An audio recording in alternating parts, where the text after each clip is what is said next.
Hi, everyone. Eleanor here, and we're back with another episode of A Closer Look.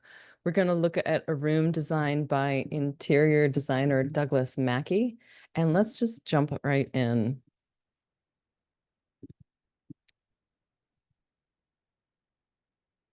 So you can go to his website and see just a ton of really beautiful spaces. There are these arrows here, and we could go, and if we have time, I'll go looking around with you. But this room is the only example of this particular space. And I'm gonna keep my comments focused on just this particular space. This time trying to keep it a little on the shorter side. So, what do we see? What are we taking in? Where is our eye drawn as we look around the room? What do we notice? First, second, third. I am drawn to, I've looked at this for a little bit now, which reminds me, there was this wonderful exercise that was appeared in the New York Times, and there was an exercise, and they timed you, and they asked you to look at this painting that they had just published in their digital media. And it's pretty small, it's just on my phone, but look at this painting for 10 minutes and just look at it, and then they ran a timer for you. But it was inspired by an art professor who had her students go into a museum and find a painting and look at it for 3 hours. So it's a neat thing to do. I don't know, I've never done the 3 hours, but to take just the time, just to stay and experience what you're experiencing, and be a patience, have some patience around it. But I'm not here to do a 10-minute sit with you, although maybe someday we will. That would be kind of neat. I'm going to draw our attention to the big moves in this space. First, we have, I think, a general feeling of simplicity. I'm going to argue for that it's actually a really simple space. And also it's very unfussy. I feel like this space is really clean and thoughtful and unfussy. Feels casual, and I love that. On the more specific detail level, can't miss the big painting. This is a big painting, and this is really the spotlight of the room. And it's a really great piece of art as well. It has, I'm just going to take a moment and do a little art appreciation with it. It has this quality that we saw 2 episodes ago, where the work of art is creating also an illusion for the person in the room, because we're looking into another space. We're seeing two people. This maybe is a self-portrait of the artist as a young man. It seems kind of like a self-portrait of some sort of the guy. Here he is as the artist with his tools and his canvas and then his model. I don't know who the painter is. If you do, please let me know. It's interesting, the angles. There's a lot of different angles created mostly by the illusion of a sunbeam coming in, creating this angle against the wall and the ceiling, and then on the floor, and the sun hitting the faces of the people, the sun touching different parts of the woman's body, her contemplation on a piece of fruit, which is hard for me at this point not to laugh. Like the fruit is pretty much the same size as her breasts. There's something about that that's just comical. But we are in a little awkward, narrow space. And then there's another door behind. So it's like going into a little room, kind of like the rooms of our mind. There's something dream-like about this because the canvas is at this very stiff, awkward angle, and then we're going into yet another room behind. There's further depths, and we see something fairly superficial right at the surface. So having this kind of piece of art in the space that you can enjoy and look at and see something each time you look at it is also something super, super wonderful to have in your interior. And I'm going to go from the huge art to this amazing room divider. It's a simple room divider. And I always feel like room dividers are kind of like this great opportunity for a DIY project. And the room divider here is really not serving a purpose like as a room divider per se. I don't know if there are other uses for this room where they would need a room divider, but it is a nice counterpoint to the painting.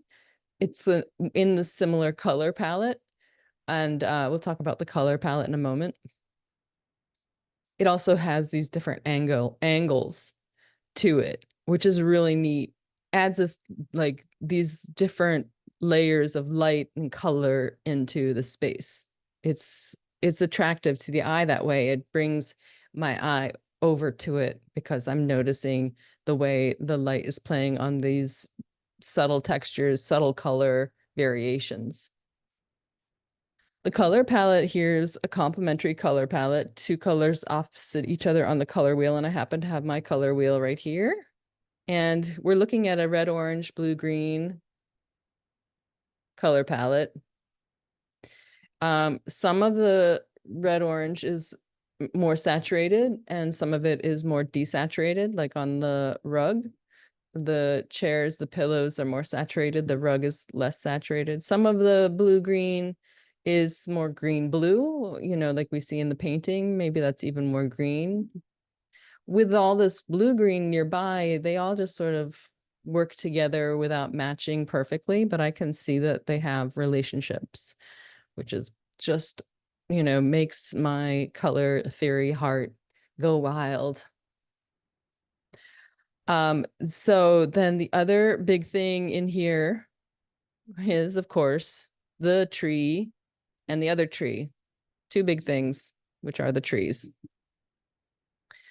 I love them. And it is exciting, the potential of what you can do with interior plants. There is a sub-industry for designers to find just the right plant for their space. There was a woman in San Francisco who sold palm trees, but they were palms. They were not palm trees per se. They were just different kinds of palms, which in that climate, they could be indoors or outdoor palms. But it was just a whole nursery of different palms. And I always just thought, well, if I ever move to San Francisco, I'm going to get a bunch of palms. Just like I love their shape. These are also just really wonderful trees. I'm not sure what family they're in, if they're ficus, but I don't know how fussy they are. I don't know how hard they are to take care of. They look really happy in the space, like they've got the right conditions, and that is always the secret to having a happy, healthy indoor plant. The other things to gloss over here in the space is just to notice that the furniture doesn't match, if it's like intentionally mismatched, which gives it this is part of what makes it an unfussy space.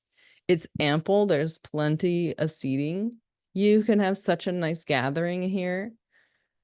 These chairs don't match these chairs, and yet I think that they're fine together. There's, yeah, this casual, I'm not too worried energy around the way this has all been put together. This space also, I'm going to stop the share. This space also, I every time I do this, I touch this part of my thinking about this audience, and my worry in particular is always every time, like, are they going to feel like this is too inaccessible and unachievable? And so I often look for something that is interesting to me from a color point of view, but also, does it look doable, at least to me?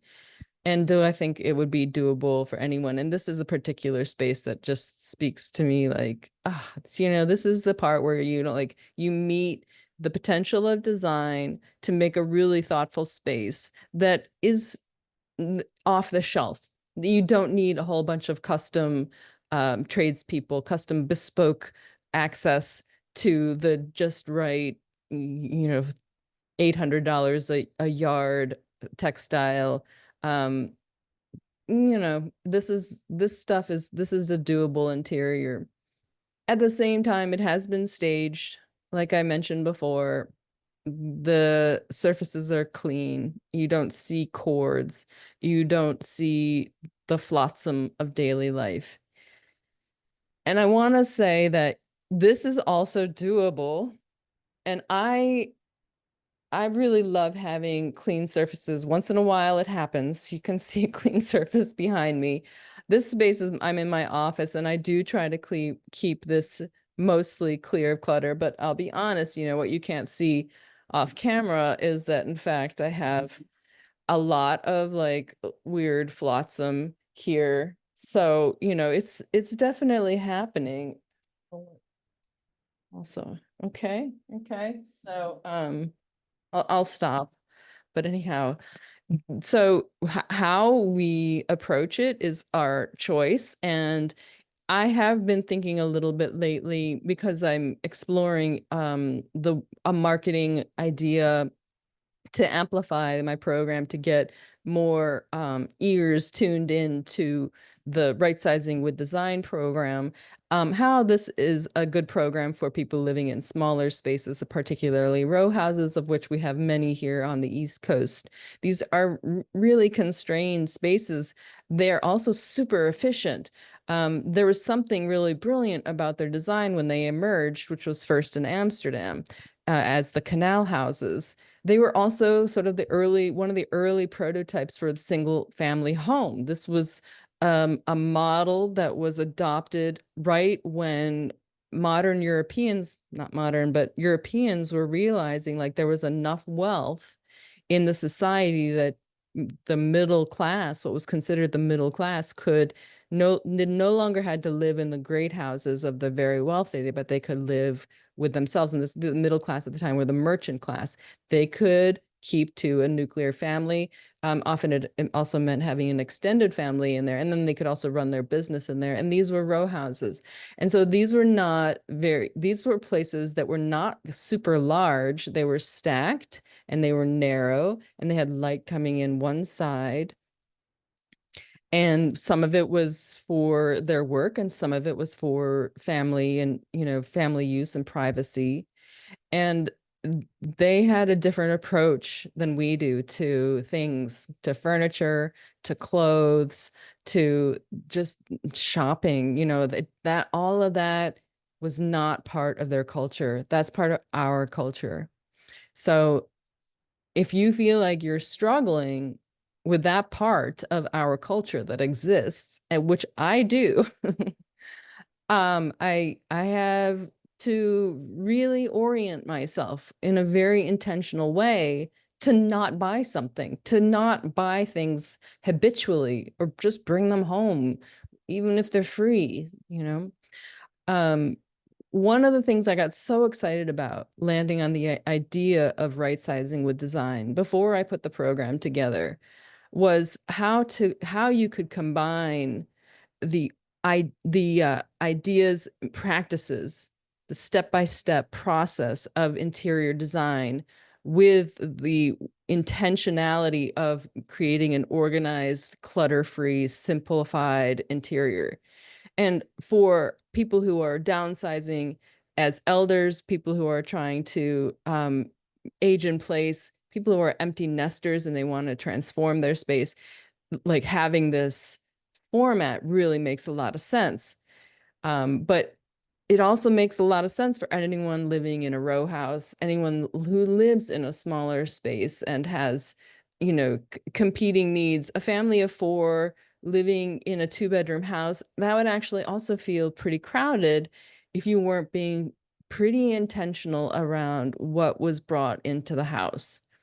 And if you have more the habit of consumption, the habit of buying new things, um, which again, I just want to be careful to say, like, this is not meant to point fingers because I have that habit. It's something I'm reflecting on. I think that there is a way to keep it front of mind that this is the intention we want to set for our space. The culture we want to set for our space is to be clutter free, is to be kept simple. When I look at these interiors, knowing that they've been staged, I still find them so alluring. I find the use of color, the use of objects, the placement of trees, the different textiles. I find that so appealing, and then I go into my own space and I'll just use my bedroom as an example. And it's really due for a refresh. It's just a space that I've never had the wherewithal, the bandwidth, or the money to upgrade. And now I'm getting to the point where I probably can pretty soon. And I want to. And I want it to look like a boutique hotel room. This was actually my inspiration. I want my bedroom to be as lovely as a perfectly clean boutique hotel room that I walk into that has been thoughtfully designed. I was like, because of course I should be able to make it look as beautiful as that. I have those skills, and you can have those skills too. This is the mission of Refuge Design Workshop. So much of it, though, is about making the decision very carefully of what I buy and what I bring into the house and what I get rid of and how I get rid of it. So if you haven't had a chance to explore right sizing with design, uh, have a look. I'm excited for this program. It continues to be an interesting subject. I think I can safely say that I will be talking about it probably for the next period of time. I was starting to think of new projects, but I realized, like, actually this one, the interest that I have in this one is pretty sustainable, and I want to actually just stay with it, kind of like you would stay with a piece of art and just look at it for 10 minutes. I want to stay with this program and just be in it and use it myself and be with it for a little bit longer period of time.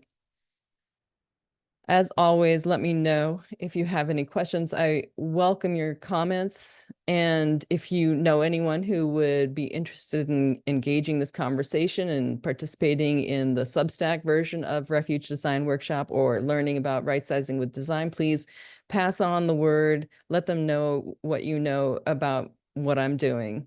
Have a great rest of your day.